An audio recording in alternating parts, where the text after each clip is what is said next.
A paz do Senhor, meus amados irmãos. Aqui é o pastor Hélio Ornelas, pastor da Igreja Metodista Pentecostal, no Morro da Carolina, no Jacatirão e Duque de Caxias, na congregação Jardim Santa Marta da Forroxo e na congregação Nova Campinas Duque de Caxias, para ministrar mais uma aula da Escola Bíblica Dominical neste primeiro trimestre do ano de 2023. Estamos estudando a história dos avivamentos, o título geral é Aviva a tua obra, chamada das Escrituras ao quebrantamento e ao poder de Deus. E hoje nós vamos estudar a lição número 8, o avivamento espiritual no mundo. Textuado nos dias de Mediu, mais 1000 e era um ribeiro. Eu não podia atravessar porque as águas eram profundas, águas que se deviam passar a nado, ribeiro pelo qual não se podia passar. Ezequiel 47:5.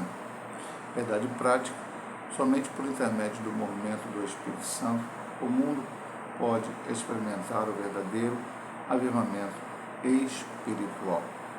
A leitura bíblica em classe se encontra em Ezequiel 37, do 7 ao 10, e do 47, do 1 ao 5, e o versículo 9. Ezequiel 37. Então profetizei como se me deu ordem, e houve um ruído enquanto eu profetizava, e eis que se fez um reboliço, os ossos se juntaram, cada osso ao seu osso. Eu olhei, e eis que vieram nervos sobre eles, e cresceu a carne, e estendeu-se a pele sobre eles por cima, mas não havia neles espírito. Ele me disse: profetiza ao espírito, profetiza ao filho do homem, e diz ao espírito: assim diz o Senhor Jeová. Vem dos quatro ventos, ó espírito, e assopra sobre estes mortos para que vivam. E profetizei como ele me deu ordem. Então o Espírito entrou neles, e viveram, e se puseram em pé um exército grande em extremo. E agora Ezequiel 47. Depois disso me fez voltar à entrada da casa, eis que saíam umas águas de debaixo do umbral da casa, para o oriente, porque a face da casa olhava para o oriente, e as águas vinham debaixo, desde a banda direita da casa, a banda do sul do altar. Ele me tirou pelo caminho da porta do norte, me fez dar uma volta pelo caminho de fora, até a porta exterior, pelo caminho que olha para o oriente. Eis que corriam umas águas desde a banda direita. Saiu aquele homem para o oriente, tendo na mão um cordel de medir, e mediu 1000 côvados, e me fez passar pelas águas, águas que me dão pelos tornozelos, e mediu mais 1000, e me fez passar pelas águas, águas que me dão pelos joelhos, e mediu mais 1000, e me fez passar pelas águas, águas que me deram pelos lombos, e mediu mais 1000, era um ribeiro que eu não podia atravessar, porque as águas eram profundas, águas que se deviam passar a nado, ribeiro pelo qual não se podia passar. Sabe que toda criatura vivente que vier, por onde quer que entrar esses dois ribeiros, viverá. E haverá muitíssimo peixe, porque lá chegarão essas águas e sararão, e viverá tudo por onde quer que entrar este ribeiro. Então vamos aqui para a nossa introdução. O que Deus fez no tempo de Ezequiel ainda pode fazer atualmente. Ele produziu avivamentos em várias partes do mundo, notadamente nos séculos 18 e 19. No século 20 também contemplamos um grande avivamento por intermédio do movimento pentecostal. Cremos que antes da vinda de Jesus para arrebatar a sua igreja, Deus pode despertar um grande avivamento mundial. Nesta lição, a partir de Ezequiel 37 e 47, estudaremos os avivamentos espirituais que ocorreram no mundo. Sempre falei à igreja que eu creio que antes da volta de Cristo haverá um grande avivamento, um despertamento espiritual no meio dos crentes, para que possamos estar ligados ao Senhor antes da sua vinda. Vamos estudar aqui na lição, nós vamos ver. Pastor, eu vou falar lá na frente isso. As características são iguais aos outros avivamentos? Não sei, Deus tem a sua maneira de agir. O que nós precisamos entender é que temos que buscar, nós como igreja, o povo de Deus, como temos estudado nesse trimestre, não nessa lição, a presença do Senhor. Então vamos estudar aqui a partir de Ezequiel, que já estudamos o livro de Ezequiel no trimestre passado. Agora vamos estudar esses aspectos aqui nesse primeiro ponto, para ver o avivamento que aconteceu posteriormente em várias partes do mundo, e aprendemos para hoje buscarmos também a presença do Senhor. O avivamento no tempo de Ezequiel. Calamidade e restauração de Israel. O profeta Ezequiel alertou o povo a respeito dos duros juízos de Deus contra a desobediência e a apostasia de Israel. Diante de tão grande calamidade espiritual, o Senhor teve misericórdia, poupou o povo da destruição total e restaurou a nação eleita. Mas eu os poupei por amor do meu santo nome, que a casa de Israel profanou entre as nações, para onde foi. Ezequiel 36, 21. Nós estudamos o livro de Ezequiel no mês passado, aprendemos muitas coisas. Ezequiel foi um profeta que profetizou no tempo do cativeiro.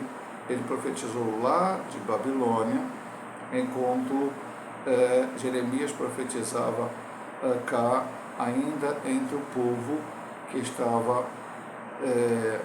em Judá, antes da última vez que Nabucodonosor deu a sua última tentativa, e ele levou o povo todo. Foram 3 vezes leva de povo para Babilônia. Ezequiel foi na primeira, começou a profetizar em Babilônia. Jeremias ainda ficava lá profetizando em Judá e não foi a Babilônia. Jeremias ainda ficou no meio do povo profetizando. Bom, Deus levou aquele povo. Levou, pastor, mas mandou para o cativeiro. Muitos deles morreram, sim, mas preservou o seu povo, até porque, como estudamos, o Messias vinha da linhagem de Israel. Israel entrou numa questão de idolatria.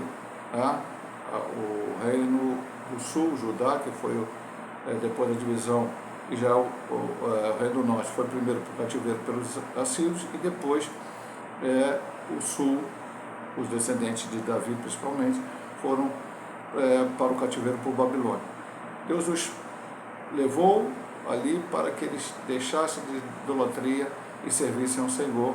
Nós vamos continuar vendo aqui na profecia de Ezequiel como isto, dessa restauração, desse avivamento aconteceu. Um vale de ossos secos. O profeta Ezequiel recebeu uma visão a respeito do vale de ossos secos. Essa visão era uma interpretação do estado espiritual do povo de Israel. Para esse povo, Deus ordenou a Ezequiel profetizar sobre os ossos secos. Havia uma promessa ali de um avivamento nacional. Depois de profetizar, Ezequiel contemplou um grande milagre de visão. Profetizei como ele me deu ordem, então o Espírito entrou neles e viveram e se puseram em pé, um exército grande e extremo, e era a chegada de um grandioso avivamento espiritual sobre a nação de Israel. Então, foi o que aconteceu com eles. Os ossos secos, nós estudamos isso lá no trimestre passado. Aquela visão de Ezequiel, um povo, aquela parte espiritualmente decaído e ainda até mesmo no cativeiro. E aí achavam que não tinham mais como nação, não voltariam mais a ser nação, não voltariam mais a ter aquela situação toda que tinham antes. Mas aí Deus mostra a Ezequiel isso. Primeiramente, voltou-se, se transformou no exército, com corpo, tudo, nervos e tal, ossos, mas ainda estava sem vida. Ele mandou profetizar o Espírito sobre eles e aquele exército não havia. O que significava isso? Israel se tornando como nação realmente, voltando do cativeiro, deixando a idolatria e servindo ao Senhor, buscando a face do Senhor, porque somente, como falamos no ponto primeiro, era daquele povo que iria o Messias. E vindo o Messias, e o Messias ensinando o seu evangelho, foi através de Israel que a palavra começou a ser pregada.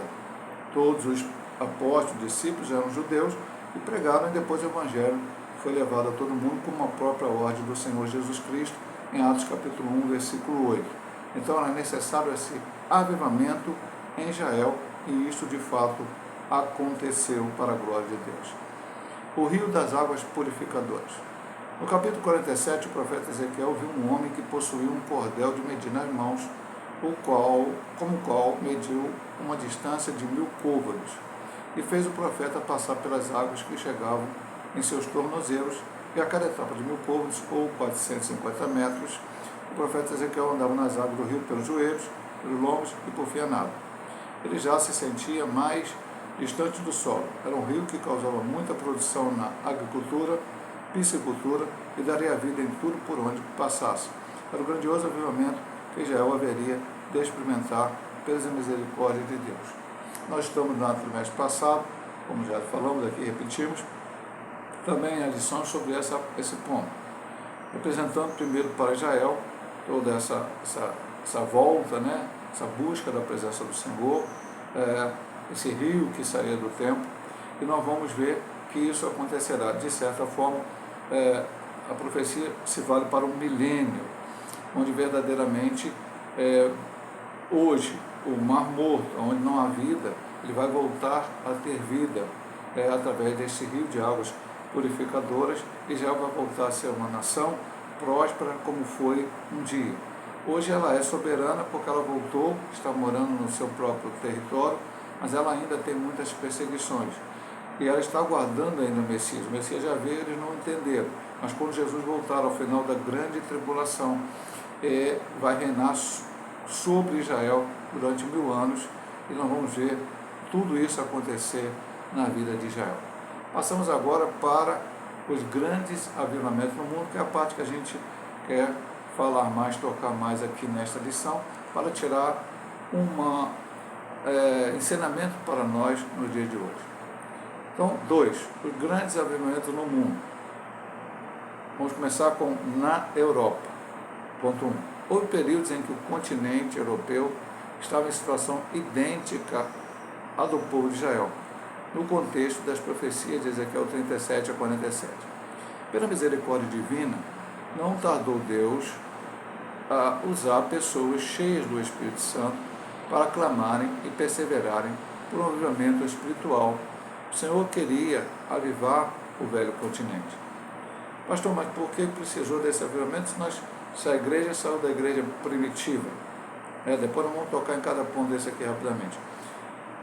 Porque nós já estudamos na lição passada, a igreja primitiva, os pais da igreja, aquela primeira igreja, ela foi bem, mas ela foi perseguida durante 300 anos praticamente, até chegar ao ponto em que um governador romano, Constantino, resolveu fazer um decreto e dizer que toda a população do Império Romano deveria ser cristã. Então as pessoas simplesmente elas não se converteram ao cristianismo por a pregação dos missionários, dos apóstolos, mas elas foram obrigadas por decreto. E aí muita coisa se introduziu na igreja. Depois se criou mais adiante a Igreja Católica Romana, Apostólica Romana, e essa Igreja Católica Apostólica Romana diz que Pedro é o primeiro Papa, aquela coisa toda, e começou um monte de coisas surgirem, ensinos errados, e o povo se desviou da presença do Senhor. E a salvação passou a ser pelas obras, muitas coisas que a Bíblia não nos ensinava. Então Deus foi mandando pessoas para avivar. Ele começou, vamos começar aqui na Alemanha, com o conde Zinzendorf, mas nós vamos ver que Deus levantou homens anteriormente para despertar o povo. Savonarola, lá na Itália, John Hus, o próprio, podemos dizer que a Reforma Protestante foi um certo avivamento, com Lutero, com Zwinglio, com Calvino, com outros que foram levantados, para que se voltassem agora para a palavra, porque o lema da Reforma, o chamado 5 solas, sola Escritura, sola Glória de Deus, sola Fide, sola Fé, enfim, toda aquela coisa, era para que o povo voltasse, deixasse a idolatria, voltasse para a palavra. Nós vamos ver aqui na caminhada que após a Reforma, houve alguns momentos em que Deus agiu de forma tremenda e temos que aprender com eles. Primeiro na Alemanha. Por volta do ano 1722, o conde Zinzendorf liderou os morávios num fervor missionário que se espalhou pelo continente europeu e chegou à América, com sua ênfase na religião do coração. Houve um grande despertamento em busca do poder de Deus, principalmente voltado para as missões mundiais. O que aconteceu com aquele povo? Eles resolveram buscar ao Senhor. Então, começaram a orar. Então, eles resolveram orar 24 horas por dia. Pastor, uma pessoa só orando 24 horas por dia? Não.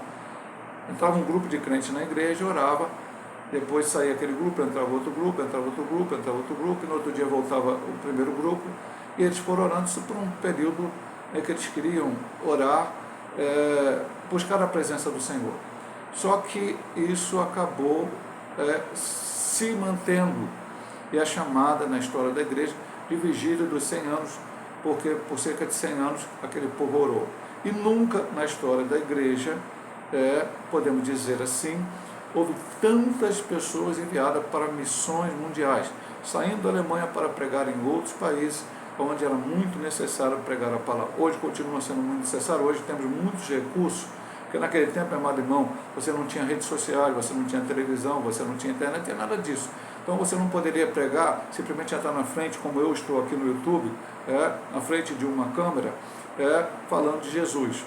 E aí as pessoas acessam em qualquer lugar do mundo e podem ver a minha pregação, meu ensinamento, e ali ouvir a palavra de Deus. Não, naquele tempo você tinha que ir pessoalmente, com viagens que não, também não tínhamos navios ou aviões ou meio de transporte como temos hoje, era muito difícil. Então foi um trabalho espetacular que veio através de um avivamento, através da oração, da busca do poder de Deus, como ele diz aqui, chamada religião do coração. Louvado seja o nome do Senhor. Vamos aqui mais adiante. Na Inglaterra, esse para mim é bastante importante porque nós somos metodistas. Por volta de 1740, John e Charles Wesley e George Whitefield atuaram com grande fervor missionário. Buscaram o poder de Deus, a unção do Espírito e pregaram contra o formalismo sem poder das igrejas. Naquele tempo, um grande avivamento desceu sobre a nação inglesa. Eu sempre falo e explico que se não fosse John Wesley, talvez a Inglaterra tivesse entrado numa guerra civil como a França teve naquele tempo. John Wesley e os seus companheiros. John Wesley foi um homem que era um ministro anglicano, o pai dele foi ministro anglicano, mas a igreja anglicana foi uma igreja que saiu de uma cisão da igreja católica e simplesmente ela tinha os mesmos dogmas, somente fora da igreja católica romana. E um formalismo, você tinha que, às vezes, pagar para poder entrar na igreja, sentar e assistir o culto. John Wesley, então, depois de uma experiência, várias experiências espirituais, mas especialmente uma chamada do coração aquecido, onde ele, numa reunião de oração, sentiu o seu coração aquecido, passou a pregar a palavra de Deus para as pessoas que estavam em lugares que não eram alcançados pela igreja, porta de fábricas e lugares, e ali esse evangelho foi sendo pregado e o grande avivamento veio sobre a Inglaterra. No país de Gales, Evan Roberts, um adolescente de 13 anos, reuniu seus colegas e ele falou da visão que recebeu de Deus no domingo, dizendo que enviaria um avivamento a todos, mas todos precisavam abandonar a prática do pecado. Foi tão grande o impacto daquela visão de Deus que por volta de 1904, 1905, o avivamento começou a espalhar-se pela cidade, pelo país, e alcançou muitos países no mundo. Então um jovem, adolescente, recebeu um aviso de Deus: vou mandar um avivamento, mas é necessário deixar o pecado. Nós já estudamos aqui sobre avivamento com arrependimento, com confissão e deixar o pecado.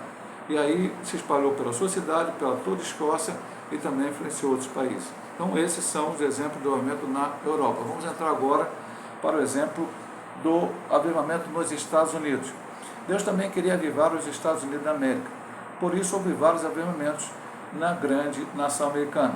Charles Grandson Finney foi usado por Deus para um grande avivamento espiritual. Teve grande influência de G. Campbell Morgan, do movimento de vida profunda, que pregavam viver pleno da presença de Deus contra uma vida morna que dominava muitas igrejas evangélicas naquele tempo. Finney foi um dos usados, houve outros avivamentos, podemos falar de Moody, podemos falar de várias pessoas, e de certa forma também, voltando um pouco atrás, da Inglaterra, Whitefield saiu da Inglaterra, esse companheiro de Wesley, foi ser missionário nos Estados Unidos e também trouxe obviamente, um grande despertamento para os Estados Unidos. Então, Deus levantou pessoas, especialmente, normalmente, porque os Estados Unidos surgiu através de uma colonização inglesa, então da Europa vieram muitos para que ali pudessem buscar o Senhor. Então esses grandes exemplos são para nós hoje. Deus avivou naquela época, como ele falou na introdução da lição, século XVIII, século XIX, através de vários homens. Aqui o espaço é muito curto para que ele possa falar, e nós também aqui possamos falar de outros avivamentos, mas Deus avivou a Europa, Deus avivou a Inglaterra. E hoje, pastor, Deus precisa reavivar a Europa muito, e os Estados Unidos também, porque o povo, e o Brasil, e as nações, como nós vamos ver aqui no momento pentecostal, por isso estamos estudando avivamento. Então vamos aqui para a raiz do avivamento pentecostal. No ano de 1900, Charles Fox Parham, obreiro leigo e pregador itinerante, resolveu fundar o chamado Movimento de Fé Apostólica, com o propósito de preparar obreiros leigos para evangelizar. Fundou o Instituto Bíblico Bethel College, na cidade de Topeka, no Kansas, Estados Unidos da América. Os alunos estudaram Atos 2 e, a partir desse estudo, foram batizados no Espírito Santo. A promessa de Atos alcançou a vida daqueles estudantes. Em 1901, em Houston, Texas, o pastor negro, filho de escravos da Louisiana, William Joseph Seymour, pertencente a um grupo de santidade Holiness, foi atraído pelo movimento da fé apostólica, iniciado por Parham. Ali foi batizado no Espírito Santo, com a evidência das línguas estranhas. Esse ano de 1901 é considerado o ano inicial do movimento pentecostal moderno. E em 1906, Seymour se transferiu para a Califórnia. Ali começou a pregar a mensagem pentecostal na sua própria casa, na Bonnie Brae Street, 216. As reuniões atraíram tantas pessoas que o prédio não comportava todos. Procurando um novo prédio, Seymour descobriu um salão retangular que estava abandonado na rua Azusa 312, em Los Angeles, onde fundou a missão evangélica da fé apostólica. Ali começou o denominado avivamento pentecostal do século XX, que impactou o mundo inteiro. Por que ele está chamando de avivamento pentecostal? Porque por anos houve manifestações de poder de Deus, até temos relatos de pessoas falando línguas estranhas ou outros dons no meio da igreja, mas não como um todo, uma busca total absoluta. E principalmente nessa época aqui, a igreja não buscava esse batismo com o Espírito Santo. Então, Parham fundou esse seminário e os estudantes começaram a estudar Atos 2 e começaram a orar a Deus para que o que aconteceu em Atos 2 acontecesse na vida deles, e alguns deles foram batizados com o Espírito Santo. Entre eles, aqui nós temos aqui Seymour, no caso, que depois ele foi atraído por esse movimento, também foi batizado com o Espírito Santo, com a evidência do dom de línguas estranhas, mudou-se para Los Angeles, começou a pregar na sua casa, como está todo o relato aqui, até que ele, estavam muitas pessoas ali interessadas, ele foi procurar um outro lugar, inclusive aqui ele não diz, mas era um estábulo abandonado. Ele alugou aquele lugar, onde foi pregar a palavra de Deus, pregar o batismo com a Espírito Santo, com evidência de línguas, a busca dos dons, algo que não se pregava naquela época. Não havia uma igreja pentecostal que ali pregasse essa doutrina. Então ele começou a pregar, e aí relatos tremendos. Eu tenho um livro, eu já li algumas vezes, eles falam em outras línguas. Um autor desse livro, ele era episcopal, a igreja dele não acreditava no falar em línguas, não acreditava no batismo com o Espírito Santo, isso muito tempo depois do avivamento de Seymour, lá da Rua Azusa. E ele foi pesquisar sobre o assunto, entrevistou várias pessoas, leu a história da igreja, aí há muitos relatos nesse livro sobre isso, até chegar a Topeka, depois a Rua Azusa, e ele foi se envolvendo com o pentecostalismo, e o final do livro, ele também é batizado com o Espírito Santo, com a evidência do falar em línguas. E aí esse relato lá da Rua Azusa, tremendo, vou só contar um aqui da Rua Azusa. Um judeu foi a Los Angeles a negócios, e chegou lá, ninguém conhecia ele, entrou foi lá, soube daquele trabalho, foi lá ver como é que era. Chegando lá, uma adolescente, se não me engano, começou a falar línguas, e ele entendeu que era em hebraico, ele entendeu, o jovem falou o nome dele, falou o que ele tinha visto fazer em Los Angeles, enfim, no final aquele homem se converteu ao Evangelho, e há muitos relatos da Rua Azusa e também de posteriores momentos de avivamento. Então, o que vamos aprender com esse avivamento do século XX é que temos que buscar, temos que pregar, temos que ensinar o povo que os dons não cessaram, como vimos em lições anteriores, que eles continuam hoje, eles só cessarão no dia que a igreja for arrebatada. O avivamento mundial, os avivamentos mudam a história. Impacto no mundo, ponto 3. É consenso entre os estudiosos a informação de que os maiores aviamentos do mundo trouxeram impactos profundos na política, na economia e na cultura. Podemos citar inúmeros exemplos, mas ficamos com um que ocorreu entre os pentecostais nos Estados Unidos. Num contexto de tragédia do racismo daquela nação, mesmo entre igrejas históricas, foi possível contemplar vítimas de séculos de conflitos raciais cultuando ao Senhor, falando em línguas estranhas e se alegrando no Espírito Santo, conforme Atos 2,14. Só um verdadeiro avivamento espiritual remove o pecado da divisão de qualquer espécie. Então ele está dizendo que não havendo no mundo, os avivamentos que aconteceram na Europa, nos Estados Unidos, todos esses que a gente falou aqui e os que não foram falados, trouxeram mudanças não só dentro da igreja, mudanças espirituais, trouxeram mudanças, impactaram a política, a economia, a cultura do país. Ponto. Dá para, num ponto aqui, ele falar sobre todos esses exemplos, dá aqui para nós falarmos também um vídeo que acaba tendo que ter um limite de tempo? Não. Então, ele cita um só, eu acho que é muito importante isto. Os Estados Unidos, naquela época, até hoje existe isso, existe no mundo todo, existia o racismo, a divisão entre brancos e negros, até bem recente, muito depois do avivamento ainda, os negros, na década de 1950, os negros nos Estados Unidos, se tivessem sentado onde entrasse um branco, ele tinha que levantar para o branco a se assentar.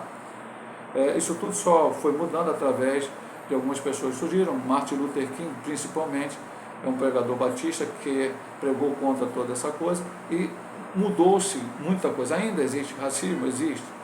E ele diz que lá na época de 1900, até no meio das igrejas existia racismo, divisão, os negros eram deixados de lado. Seymour era negro e começou a pregar a palavra. Não, isso é um detalhe, não, ele poderia ser branco, né? Mas ele era negro, começou a pregar a palavra. Foram atraídos, pregar a palavra, falando sobre Pentecostes, batiam com o Espírito Santo, dons espirituais. Pessoas foram atraídas ali e juntou-se o que era em muitas igrejas impossível de juntar negros e brancos. Irmão, eu vou te dar uma ideia, só por uma questão, um exemplo. Um amigo meu, que hoje é pastor da igreja evangélica Nova Vida, ele sempre foi da Nova Vida, né? Mas hoje ele é pastor aqui no Brasil. Uma época, ele era meu vizinho, ele foi ser missionário na África do Sul. Isso talvez há uns 30 anos atrás, eu não sei exatamente quanto tempo que foi isso. 30 anos ou até mais, talvez. Ele foi ser missionário na África do Sul. Foi na África do Sul. E lá ele era pastor só dos brancos. Porque ele queria, pastor? Não. Porque lá tinha um racismo muito grande. Então, os brancos entravam, faziam o culto, ele fazia o culto, depois os brancos saíam, os negros entravam com outro pastor e faziam um culto, outro missionário. Então, isso aconteceu nos Estados Unidos lá em 1900. Na reforma, na busca do poder por Seymour, por aquelas pessoas, juntaram-se brancos e negros juntos, buscando e recebendo, batiam com o Espírito Santo, falando línguas estranhas e pregando a palavra de Deus. Então isso foi uma mudança muito grande. Ele dá esse exemplo e eu acho isso muito interessante, como houve outras, certamente, mudanças por causa da ação de Deus. Quem está no comando do mundo é Deus. O homem, infelizmente, quer tomar esse comando, começa a tomar decisões, começa a fazer coisas fora da Bíblia, se afasta de Deus. É necessário que a igreja busque a presença do Senhor, que a igreja influencie, não de fora para dentro. A igreja vira político para poder influenciar o mundo. Não, a igreja influencia como igreja. O movimento pentecostal não precisou que Seymour fosse eleito presidente dos Estados Unidos, ou governador lá da Califórnia, ou prefeito de Los Angeles, para mudar o pensamento. Precisou que ele buscasse a presença de Deus, que aquelas pessoas buscassem, e isso imediatamente mudou alguns aspectos daquela sociedade, daquela época. A geração depois dos avivamentos. Também é consenso que em várias partes do mundo os avivamentos provocaram mudança nas igrejas, mas infelizmente não perduraram. Em muitos lugares a chama se apagou, os instrumentos de Deus se incendiaram, nações passaram e seus sucessores não tiveram o mesmo ímpeto em manter o fogo aceso. Provérbios 26, 20a. Ora, o Deus de John Wesley, Charles Finney, de William Seymour é o mesmo, ele não mudou. Mais do que nunca precisamos sentir a mesma necessidade que os homens de Deus sentiram em seus tempos para buscar um verdadeiro avivamento espiritual nas igrejas da atualidade. O Espírito Santo deseja avivar o seu povo. Então, é verdade. Vamos pegar como exemplo a Inglaterra. João Wesley mudou a Inglaterra, mas mudou mesmo. É só estudar a história de John Wesley. Quando eu digo John Wesley, a gente sempre fala, o avivamento não dependia de John Wesley. Se John Wesley não buscasse a Deus, ele levantaria outra pessoa. Mas pela busca de Charles Whitefield e outros mais, Deus mudou a história da Inglaterra. Hoje a Inglaterra precisa de se prega a palavra lá. Não só a Inglaterra, a França, a Alemanha de Cisnedorf, precisa. Por quê? Porque eles se afastaram de Deus. Aquele efeito do avivamento passou e voltaram a uma vida talvez igual à anterior do avivamento ou até pior. Hoje se fecha a igreja na Inglaterra e se abre bares em lugar de igrejas. Então o continente europeu precisa ser novamente evangelizado. Os muçulmanos vieram, pregaram, e o que avança na Inglaterra, na Europa, é a religião muçulmana. E o evangelho de Cristo está sendo jogado de lado. Então é necessário que outros pregadores vão novamente à Inglaterra pregar a palavra de Deus. Mas Deus pode avivar. Deus pode e quer avivar. E nós estamos aprendendo essa lição do Avivamento Mundial, porque na semana que vem nós vamos estudar o avivamento no Brasil. E aí nós vamos tirar exemplos desta lição, com a do próximo domingo, da próxima lição, para nós hoje, no Brasil, buscarmos também a presença do Senhor. Vamos para a conclusão dessa lição. Deus deseja operar nas igrejas no mundo, promover um poderoso avivamento espiritual que sacuda as estruturas eclesiásticas e denominacionais. Entretanto, é preciso buscar o batismo do Espírito Santo com perseverante fervor. Que haja sinais, milagres, prodígios, maravilhas em nome de Jesus. Que o Santo Espírito sopre o avivamento espiritual e que o uso abundante de dons espirituais seja real e abundante em nossos cultos. Só uma colocação antes de terminar. Somente a língua estranha? Não. Às vezes nós pentecostais achamos que se houver língua estranha no culto, então o culto foi avivado. Ok, também é um dom espiritual, mas é um dom que é o único dom que tem que vir acompanhado com outro.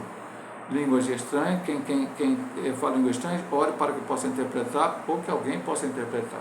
Então a língua estranha só será completa para o avivamento da igreja.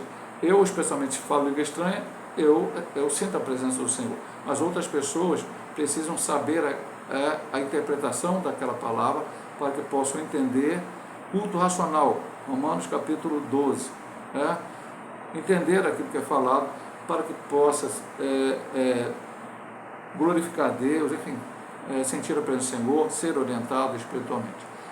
Precisamos desse dom, nós precisamos da palavra sabedoria, palavra de ciência, discernimento de espírito, tantos outros dons que a Bíblia nos fala que precisam ser, hoje, no culto a Deus, também ter a sua manifestação, mas para isso é necessário que pessoas sejam batizadas com o Espírito Santo, busquem e sejam batizados, e que Deus distribua os seus dons sobre aquele que é batizado no Espírito Santo. Que Deus possa nos abençoar através desse estudo, e se Deus assim nos permitir, semana que vem estaremos novamente estudando o avivamento pentecostal no Brasil. Deus abençoe a todos em nome de Jesus.